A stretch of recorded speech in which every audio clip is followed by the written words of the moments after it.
Bab 423. Tidak memberiku muka. Di lapangan, wajah Mileye penuh dengan kesuraman.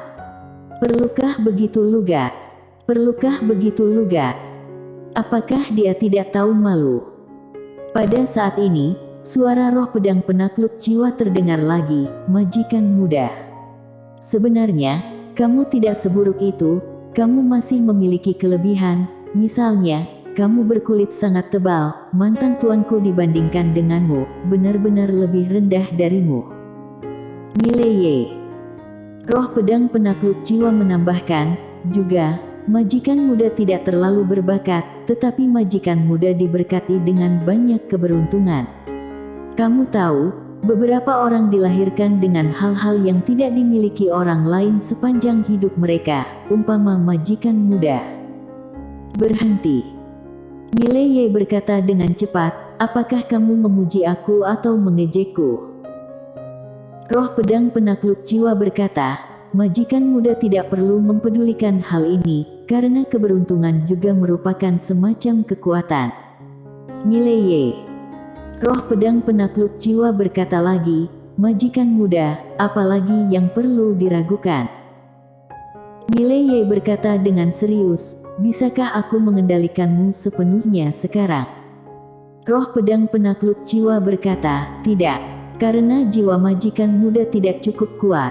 Tidak, jiwa majikan muda telah mencapai tingkat seperti itu pada tahap ini, itu jarang terjadi.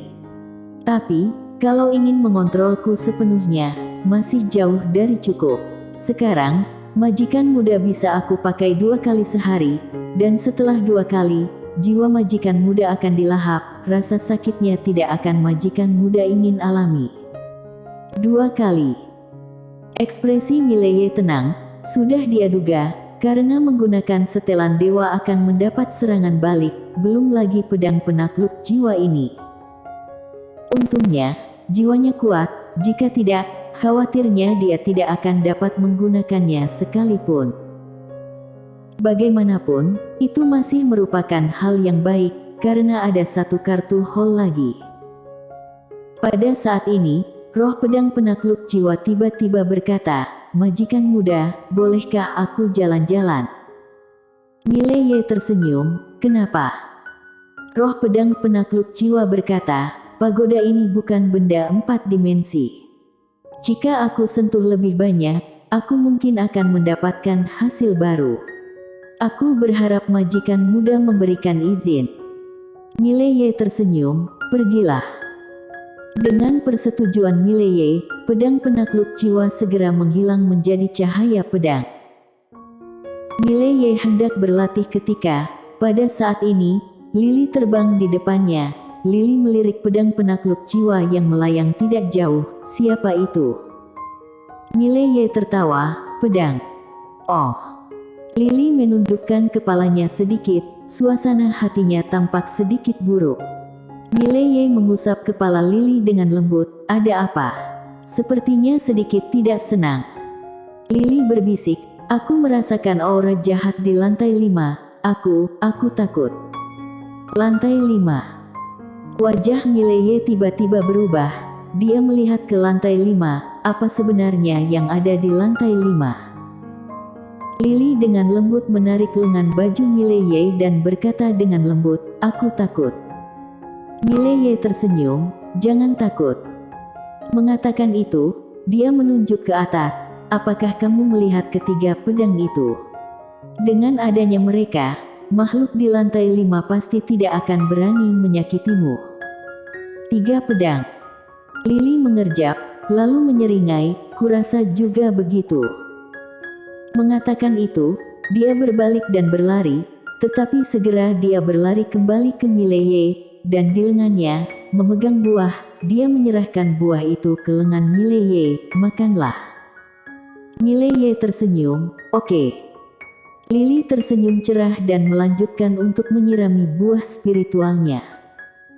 Mileye memakan buah di tangannya, dan segera, aliran energi murni spiritual memancar dari tubuhnya, dan dalam sekejap, dia merasa sangat segar. Barang bagus. Mileye sedikit terkejut, dia meremehkan efek dari buah spiritual ini. Jika buah ini dijual, pasti akan terjual banyak kristal murni ungu. Tapi sekarang, dia tidak kekurangan uang. Mileye tenang, sekarang jiwa pedangnya sudah buyar, tapi bukan berarti hilang, dia harus menemukan kembali jiwa pedang baik dan jahatnya sendiri. Baik dan buruk. Kali ini, dia tidak ingin melakukan keduanya, dia memutuskan mengembangkan sisi jahat terlebih dahulu. Karena di dunia ini, jika orang tidak jahat, mereka tidak akan berdiri teguh, dan mereka tidak akan berumur panjang. Jiwa pedang Inhumanity. Mileye benar-benar menekan jiwa pedang Kindness, melepaskan jiwa pedang Inhumanity dengan panik, dan segera, aura jahat muncul di sekelilingnya. Apa itu kebaikan? Apa itu jahat? Pertanyaan ini selalu membingungkannya, karena tidak ada definisi baku tentang baik dan jahat. Tetapi pada saat ini, dia tidak terlalu banyak berpikir, dia hanya ingin mengembangkan sisi jahatnya. Kejahatan.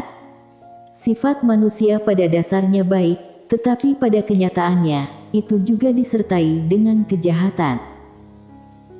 Dari dunia Kincang hingga saat ini, ia menemukan satu hal, bahwa dunia ini penuh dengan kedengkian, apalagi saat ia memiliki menara penjara alam saat ini, ia merasakan kedengkian banyak orang.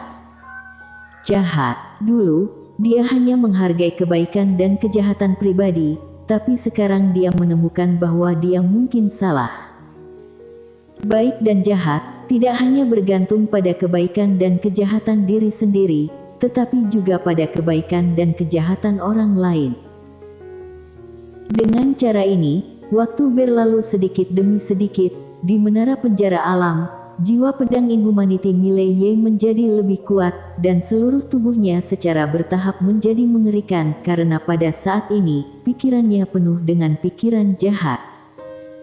Di luar, kapal bintang itu tiba-tiba berhenti, karena di depan mereka, ada sebuah kapal bintang besar yang menghalangi jalan mereka. Anjing kaisar sedang berbaring di dek kapal bintang dan sepertinya tertidur. Sermina Dugu tampak sedikit bermartabat karena pengunjungnya tidak berniat baik. Pada saat ini, seorang pria paruh baya tiba-tiba muncul tidak jauh di depan Sermina Dugu. Pria paruh baya itu mengenakan jubah longgar, tangannya disembunyikan di lengan bajunya, dan dia memiliki senyum yang tidak dapat dijelaskan di wajahnya. Aku mendengar bahwa Mileye ada di sini, tidak tahu apakah bisa keluar untuk bertemu.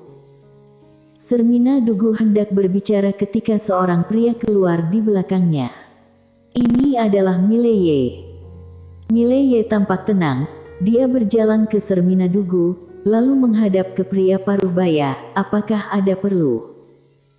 Pria paruh baya itu melirik Mileye, matanya sedikit menyipit, alam perubahan energi. Mileye mengangguk, aku berkelahi dengan orang-orang, menggunakan teknik supranatural, mendapat serangan balik, tingkat alam anjlok, dan sekarang perlahan pulih. Apakah ada sesuatu yang mulia datang menemuiku? Pria paruh baya itu menatap Mileye, aku mendengar bahwa kamu memiliki harta di tangan kamu, aku ingin melihatnya, aku ingin tahu apakah kamu bersedia. Mileye berkata sambil tersenyum, tidak ada istilah tidak mau tentang ini, hanya satu benda, kalian, lihat saja, lihat saja. Mengatakan itu, telapak tangan Mileye menyebar, dan segel muncul di telapak tangannya. Segel dunia.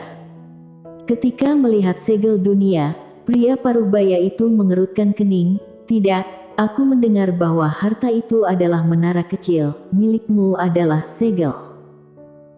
Mileye berkata sambil tersenyum, kamu tahu dengan jelas, segelku juga sesuatu yang ada di dalam menara, tetapi karena kamu ingin melihat menara, maka aku akan menunjukkan menara itu kepadamu. Saat dia mengatakan itu, dia membentuk segel dengan kedua tangannya, seolah ingin melepaskan sesuatu, tapi ekspresi pria paruh baya itu berubah, tunggu.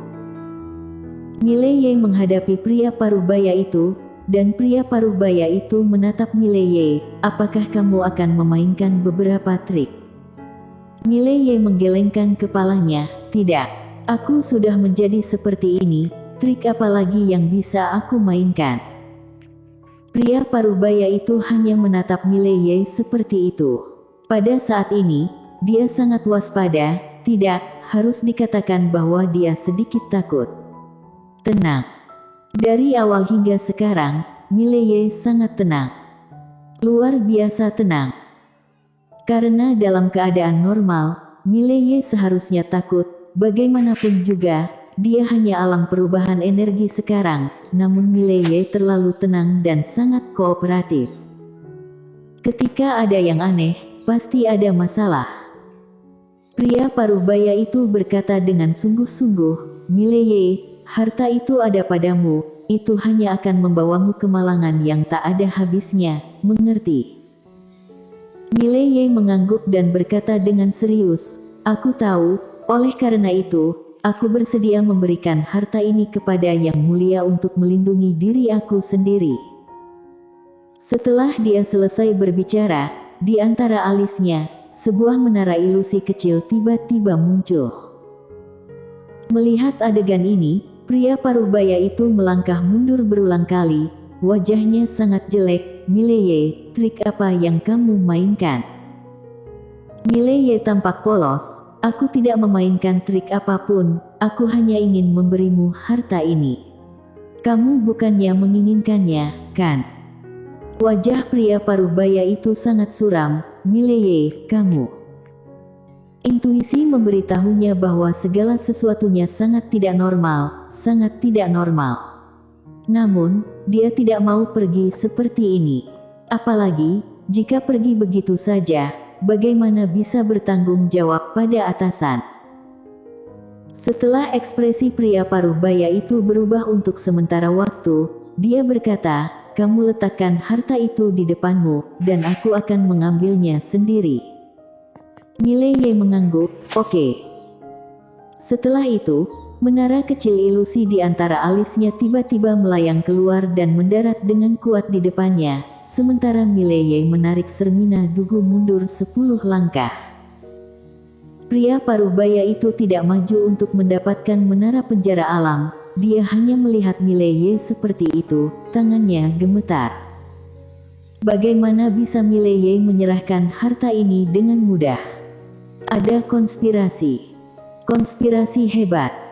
Pria paruh baya itu tidak hanya tidak bergerak maju, tetapi mundur beberapa langkah. Di samping, anjing kaisar tiba-tiba membuka matanya dan melirik pria paruh baya itu, menggelengkan kepalanya, lalu menatap Mileye. Manusia ini memiliki terlalu banyak trik dan dia harus waspada di masa depan. Pada saat ini, Mileye tiba-tiba berkata, apakah kamu tidak menginginkannya? Pria paruh baya itu berkata dengan sungguh-sungguh, Mileye, trik apa yang kamu mainkan? Kalimat terakhir hampir seperti kata-kata teriakan.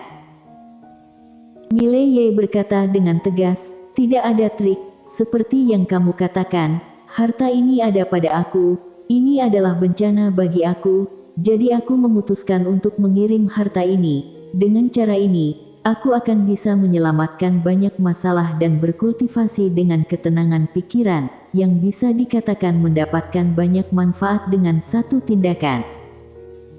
Mengatakan itu, dia menunjuk ke menara kecil tidak jauh di depannya. Cepat, bawa pergi, aku benar-benar tidak ingin melihatnya.